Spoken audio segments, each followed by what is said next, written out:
So hello guys, welcome to my channel. तो guys, आज हम लोग जानने वाले हैं सीमेन एनालिसिस के बारे में। बहुत सारे ऐसे लोग होते हैं जो सीमेन एनालिसिस कराते हैं और उनको रिपोर्ट पढ़ने नहीं आता, रिपोर्ट समझने नहीं आता।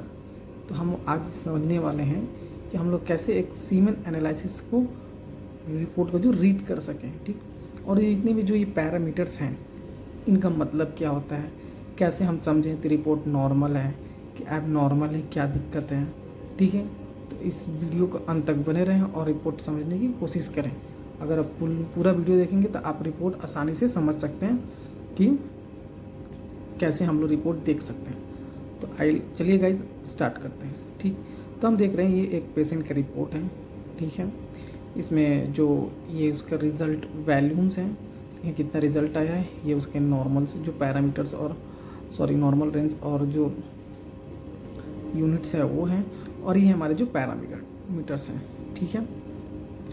तो सबसे पहले हम देख रहे हैं फिजिकल एग्जामिनेशन।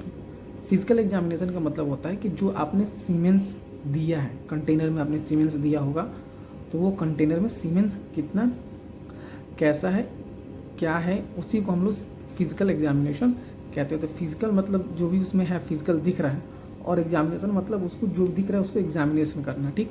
तो हम समझ गए थे फिजिकल एग्जामिनेशन मतलब आपने स्पर्म दिया है, तो इस स्पर्म को हम लोग जब देख कर जो रीडिंग करते हैं उसे हम लोग कहते हैं physical examination. Volume, colour, viscosity, pH and liquefaction time, ठीक। तो हम वॉल्यूम देखते हैं। तो वॉल्यूम क्या है, तो उसकी जो आपने जो सीमेन दिया है वॉल्यूम का, वो मात्रा कितना आपने दिया है, ठीक। तो एक पेशेंट है वो कितना दिया, 2 ml, यानी 2.00 ml।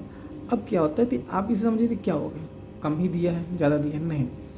क्या होता है कि अगर आपने 1.5 ml से कम आया है आपको, ठीक, आपने सीमेन जब पुट किया, डाला कंटेनर में, तो क्या करेंगे, तो अगर आपका 1.5 से कम आ रहा है, मानी इजैकुलेट जो मतलब आपका डिस्चार्ज जो हुआ है वो कम हुआ है, तो ये आपको एक मतलब बीमारी है, इसे आपको डॉक्टर से कंसल्ट करना चाहिए। कितना, अगर इसमें 1 पॉइंट से कम आ रहा है, ठीक, आपने जो कम आया, इतने से कम आया, तो इसको आपको डॉक्टर से कंसल्ट करना चाहिए, ठीक है। अब इसमें है कलर। अब सीमेन जो है वो कौन से कलर में, यहाँ इसको दिखाया गया तो वाइटनेस, यानी क्या है, वाइटनेस आ रही है इसमें, वाइट है। अगर ये वाइट है और ग्रे है थोड़ा सा, तो ये नॉर्मल है, ठीक, ठीक है। अगर ये येलो है, एकदम पीला कलर में आ रहा है, तो इसका मतलब आपको क्या है, इन्फेक्शन है। अगर क्या है, तो ये येलो कलर में आया, इसका मतलब क्या, इन्फेक्शन है, ठीक। अगर रेड आया तो क्या है, ब्लड है। अगर उसका कलर जो आया वो क्या है, येलो दिखाई दिया वाइट की जगह पे, तो इसका मतलब उसको इन्फेक्शन है। अगर रेड दिखाई दिया तो इसका मतलब ब्लड है, ठीक। अब वेकोसिटी मतलब क्या होता है, उसकी मोटाई कितनी है, वो कितना थिक है, कितना थिन है, कहते हैं ना, जो ज़्यादा गाढ़ा आ गया है, पतला हो गया है, तो वही थिक, यानी कितना मोटा। अगर ज़्यादा मोटा रहता है, ज़्यादा थिकनेस है उसमें, तो क्या होगी, उसकी जो स्पर्म है उसको मूवमेंट, हम आगे बात करेंगे मूवमेंट की, वो दिक्कत होने लगेगी, ठीक है।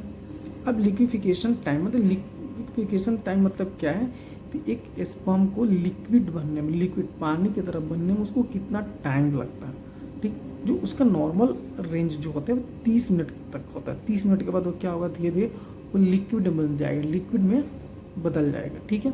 तो लिखा है complete on the recipient receipt type, ठीक, ऑन द रिसिप्ट टाइप इसका, ठीक है, कंप्लीटेड है, ठीक है। ये एक एग्जामिनेशन, ये क्या होता है, फिजिकल एग्जामिनेशन इतना हो गया। अब हम जब उसको स्लाइड बनाते हैं, स्लाइड बना के जब उसको माइक्रोस्कोपी करेंगे, तो माइक्रोस्कोपी जब हम करते हैं तो उसमें हमें क्या क्या देखने को मिलता है, ठीक। अब जो है वो टोटल जो है स्पर्म काउंट, मानी आपने जितना स्पर्म दिया एक डब्बे में, यानी 2 ml दिया, ठीक है, तो उसमें कितना होता है। तो यहाँ नॉर्मल रेंज पर हम सबसे पहले चलते हैं। तो दिया है क्या कि जो 20 से लेके 200 मिलियन पर ml होना चाहिए, यानी पर 1 ml में 200 से 20 से लेके 200 ml के बीच में होना चाहिए, ठीक। तो इनका कितना है, 24 है, यानी इनका क्या है, 24 है, यानी क्या है, ये बॉर्डर लाइन के थोड़ा सा ऊपर है, लेकिन इनको थोड़ा और अगर सीमेन होता तो और अच्छे मतलब और अच्छा रहता है, ठीक है। अब टोटल मोबिलिटी, सॉरी, तो मोटाइलिटी जो होती है, ये जो टोटल मोटाइलिटी जो होती है वो 70%, 70 है, ठीक। लेकिन इसका नॉर्मल रेंज दिया है 38 से 42%, ठीक है। तो 38 से 42% ये ज़्यादा है, इसका मतलब क्या है कि अच्छा है, बहुत ही अच्छा है। इनका जो मोटाइलिटी है जो बहुत अच्छा है। मोटाइलिटी मतलब क्या है कि जो स्पर्म है वो माइक्रोस्कोप में देखा जाए तो वो मूव कर रहा है, यानी एक जगह से दूसरे जगह जाना, मूवमेंट करना, मूवमेंट कर रहा है। तो इसका मतलब क्या है, वो लिव है, जिंदा है, वो ये मूव कर रहा है, तो फर्टिलाइजेशन के लिए अच्छा है, ठीक है। तो ये जो 38 से 42 दिया है, इस पे अब क्या होता है कि आप जैसे ऐसे समझ सकते हैं कि कोई बच्चा जो है वो पासिंग मार्क है उसका 30%, ठीक, लेकिन वो लेके आया 70%, इसका मतलब क्या है कि वो अच्छा कर रहा है, ठीक, अच्छा कर रहा है। तो इसके लिए आपको